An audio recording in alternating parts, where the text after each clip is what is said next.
Hello and welcome back to the channel after a long hiatus. Today I am back at the moors where I was last time, and I am with my best mate Zoff. Hello. Today I am giving Zoff a little bit of a historical tour to where I filmed the Daniel Gunn video and a little bit more, so also you will be learning a little bit more about these moorlands.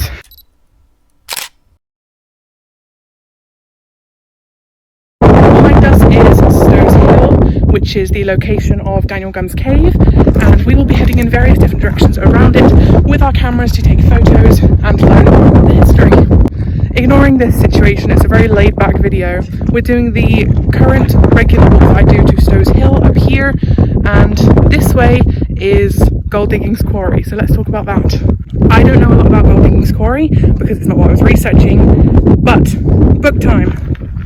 Book time! Book time! In the book, Gold Diggings Quarry is mentioned 4 times, and this is what's said by Peter Stanyet. Gold Diggings Quarry was worked by the Liskeard firm of Joseph Sweet and Sons until the 1930s. The main quarry is flooded to the depth of 18 metres. Granite was sawn and dressed in sheds here, although much stone was sent by road to the firm's Liskeard works. The waste tips give an idea of how the much larger ones at Cheesering Quarry, which is over that direction, once looked. Gold Diggings Quarry is a popular picnic place and provides a good view towards the Cheesering and Stowes Hill. And I've seen the inside of it from pictures and also just like aerial shots. It is just like a pool. It's like a little lake, and it's so fun. And that's what that one would have looked like at one point. I actually went swimming into one of those quarries, the one that is I think 18 meters covered in water. Yeah. And I was actually discussing this with someone. They told me, like, you do realize how many like dead sheep and like animals there are. Yeah, I imagine in a lot of like quarries and stuff, and just on moorland like this, you find a lot of animal skulls and you can just pick them up and take them home and clean them up. Yeah, I think that's legal, don't take my word for it, but that is Gold Diggings Quarry over there. Right in front of us, which I would include a clip of now, there is an abandoned farm, and it is in this book. I've read about it. It was abandoned in the 70s or something. It's not that old, but it's very interesting to look at.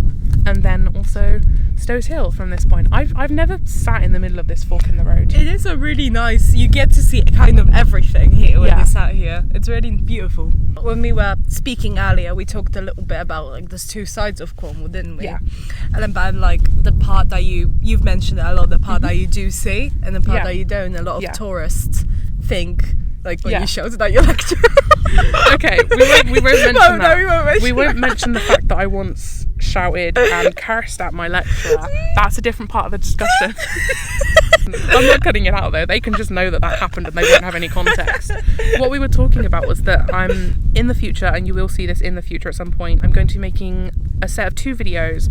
One where it's talking about the Cornwall that I love. It's going to be titled My Cornwall, or This Is My Cornwall, something along those lines, showing off this kind of moorland and also the coast, all the beautiful bits about Cornwall that I love, the folklore, the people, and then sort of a mirror video, a mirror image of it showing the darker side of Cornwall, or maybe not the darker side, but the more run down side, because you have all these problems nowadays where we don't get as much funding as we used to. We get ignored by the government pretty much, and even by our own council, because recently Royal Cornwall Museum, the only museum in Cornwall, well, there's more museums in Cornwall, but the big Cornwall Museum in Truro, it lost funding from Cornwall Council. How does that make sense? Not from the government, from Cornwall Council. I mean, there is also more evidence of that with like Sibley Back Lake. When I was there, I saw that like they used to have so many activities there, and now it's so cut down. There's pretty much only a restaurant there. Yeah, like there was an abandoned like climbing area there. It is ridiculous how especially museums are getting cut back on, because like especially with the amount of tourists we get.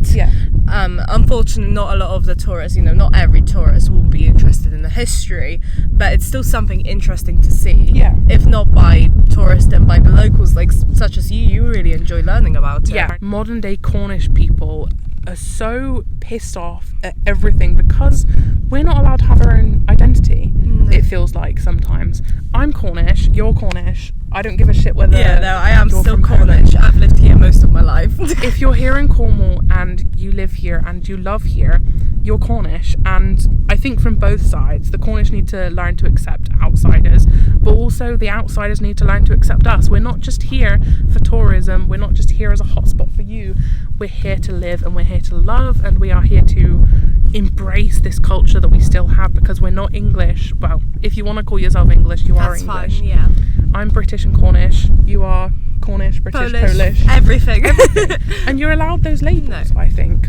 But the most annoying part, I think, about disrespect towards Cornish people is the amount of, I believe, second homes. A lot of people here struggle to find housing, but there are so many amounts of empty homes. I mean, apparently the actual homelessness started going up in Cornwall especially. Yeah.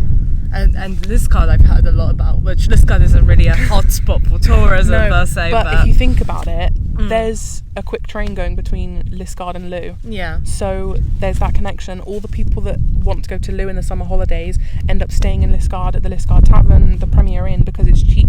And there's a cheap train there. Exactly. So we do get the visitors, it's just by extension.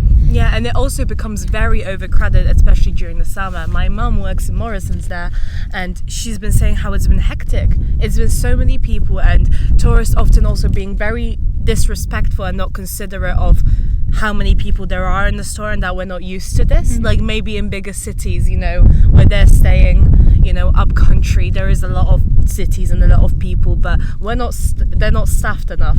Everything that we're talking about is connected to this land that we're on currently, because we've moved from the topic of gold digging quarry to talking about just the historical accuracy of this place and all the facts. Look at the sheep chasing after each other. Yeah, I was looking at this one earlier when you were chatting. That sheep was just like, it just ran over to his mum and started like sucking on. These things just feeding. It's so casual and it's so nice to just sit here and talk and jump from topic to topic and then end up at something completely new, but just as significant and just as important. Yeah, just like sheep. Yeah. Here we are. This is the mine that I was at last time. I was sat up on one of these rocks up here doing a little vlog and talking about it. But when I first came here, when I was walking past just talking on the camera, I go, oh my god, is that an ancient cairn? And a cairn, do you know what a cairn is? No. It's basically a stack of stones or a pile of stones that people put together. So like you can find cairns on top of old graves and stuff like that. But I look at this, a round structure, hollow on the inside, clearly some kind of mining structure from the 1900s or whatever, and I go, oh my god, it's an ancient cairn, I've never seen one before. And then I had to insert a little bit in the video never mind. You can go back and watch it, and I had to go, whoa Anne, slow the fuck down, that is not an ancient cairn, you're just a stupid little bitch. Well, to be fair, if it makes you feel better, I would mix it up. Well, you don't know anything about history, to be fair.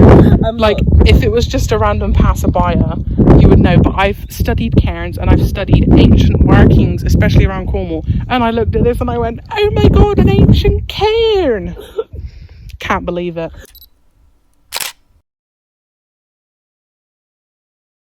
History lesson numero question mark. Two things. First of all, Stowes Hill up there. On the other side you can half see it, but you've seen it in the videos anyway. The reason why the quarry is only half there is because the cheese ring is protected. Because it's so old, I talked about how it was natural erosion, it's not man-made. It's been protected this entire time, which means they can't quarry into it underneath it. That's good to know. Otherwise they would have torn apart that whole hill and it would have all been gone. Yeah, so that's history lesson numero question mark 2. Part 2, this stone. Okay, I'm going to bend down for this. When I was talking about finding stones with markings in it, which are these, the lines, this is how they would have cut the stone originally. They would have put pins in these, like long metal nails, and then they would have hammered them, and it split the stone in two. Oh. And I just, that's like the most boring thing on the moors. But I find that so fascinating because they go all the way along. To think that they would have to make so many nails. All these nails. This is all from the quarry. All these stones around here most likely came from that quarry, or maybe gold diggings, but that's a bit far. And they would have just hammered these things in, and that's how they got the stone split apart. That's why it's not flat, because they didn't cut it like they do modern stone. Yeah. They hammered it.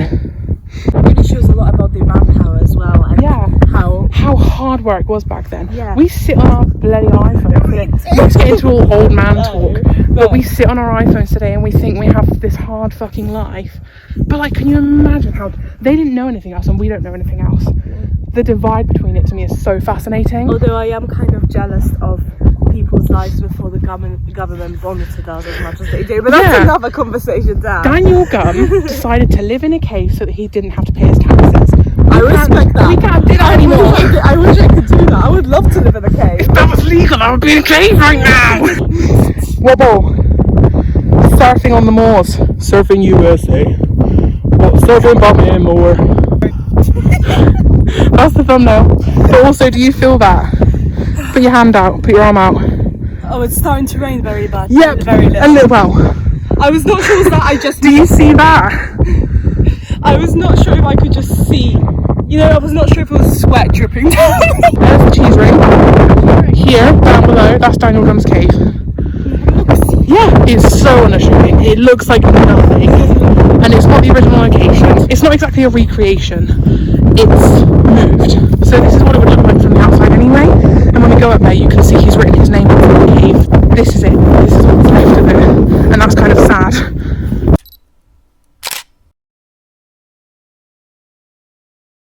We are just at the base of Stowes Hill. It is over there behind us. We've been to Daniel Gunn's cave, observed that, and now we are looking at all the things, and this book tells us about what we can see in each direction. Facts about Stowes Hill. Stowes Hill is 381 metres above sea level. It's the third most prominent in Cornwall. The horizontal joints are prominent in the 3 weathered tors on the summit, just behind the cheese ring. They have splendid shape. We don't care about that. The western rock has the Devil's Armchair, which offers a comfortable reclination for those wishing to tempt fate. Love that. Where the Honestly, same. Below to the east stretches a patchwork of fields of East Cornwall and West Devon, backed by the massive Dartmoor, which rises at its left end to 621 metres at High Willhays, 23 miles distant. Further left, which is just going north at this point, can be seen a clear day. In the middle distance, which is where we're looking at, Yeah. you see that the big hill, and then it's got the big thing on top of it. That's Kit Hill. We used to live in St Melian, and that's where we used to visit and take Benson. Aww, little Benson. Further, the foothills of Exmoor can be seen on a clear day. In the middle distance there, the round dome of Kit Hill with its summit stack is usually prominent, while to the right, which is like bordering behind that big disgusting structure there. Disgusting. We can see that from home. I can see it from everywhere in Cornwall. Because it powers the TVs in East Cornwall, but that Plymouth is just behind there. And then part of West Devon coast is visible before Carradon Hill. Do you see a coastline? No.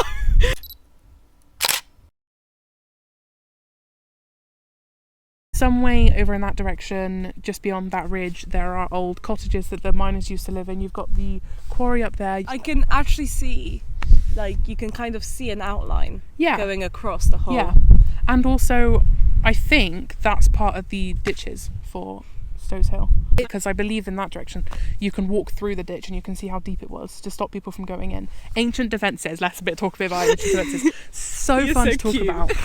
Ancient defences. It's just a big hole, right?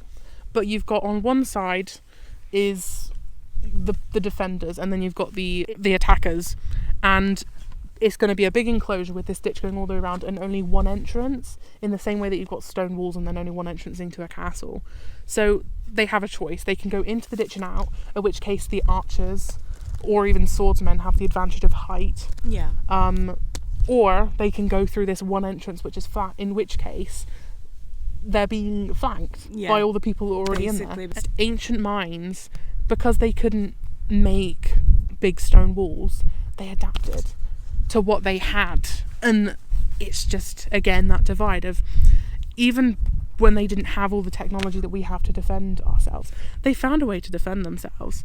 And it's just constant human thinking. Yeah. And you just see how far it's come. Like, we're actually very blessed to be able to pursue what we want to do, like photography and art and stuff like that, considering back then it wasn't really a big option. Back then there were 3 roles in society: the fighter, the hunter, and the stay-at-home mother. So we are very blessed, especially as women, which it shouldn't be. It shouldn't be the case that, oh, we're blessed because we're women and we have this opportunity. That's a big thing, is that actually, I think at a certain point history started to go backwards. That sounds stupid, history went backwards. But I mean in a way that ancient cultures, women still had more prominent roles. There's a bunch of historical figures in the last 500 years or so which have done huge things, and they're so good. But women sort of, at a certain point, and I couldn't identify exactly the point, I always blame the Anglo-Saxons. That's my way of thinking. Anglo-Saxons, god damn Because it. they treated women like shit, let's be honest. But then when you think about the Vikings, they had shield maidens and all that, and women had more rights than they did with the Saxons. They did. They had more Like, right to women- fight. They had Yeah. they had more choice. They Basically. had the right to divorce their husbands. Yeah, which that's you for couldn't one. do in Saxon society. You know, at least we're not American. Sorry, I don't know where that came from. That's the takeaway from this entire video. At least we're not American. Done. Sorted. Conversation over. What's fun though is that when don't people cut say that out, that, that's people offensive. always make fun of Americans because they only have like 300 years of history because they came from us. Not true, for starters. Let's talk about the fact that native people have thousands of years of history before that. Native people don't get often their history, unfortunately, gets often pushed people talk aside, about though. people talk about American history, which isn't true. If you're talking about US history, the United States, we respect native populations here, and American history versus US history are two entirely different things. Oh, are you okay? You're bleeding. Am I? Yeah. Oh, that was probably on the fence. I didn't feel it. Baby. Genuinely, and that's dried already. One more history lesson. History lesson numero question mark part 3. At Stand least this you way a remember little bit. part 3. You see those on the ground? These stone markings? This is where the old railway track used to be. So it would have gone all the way to the quarry, around here, and then back off towards this guard. And then here's the views. There's another quarry down there, somewhere. I think these stone walls and also these stone walls behind us up here are part of the old cottages where the miners used to live. And it's just the randomize of everything here. It's just, this is so, again, unassuming.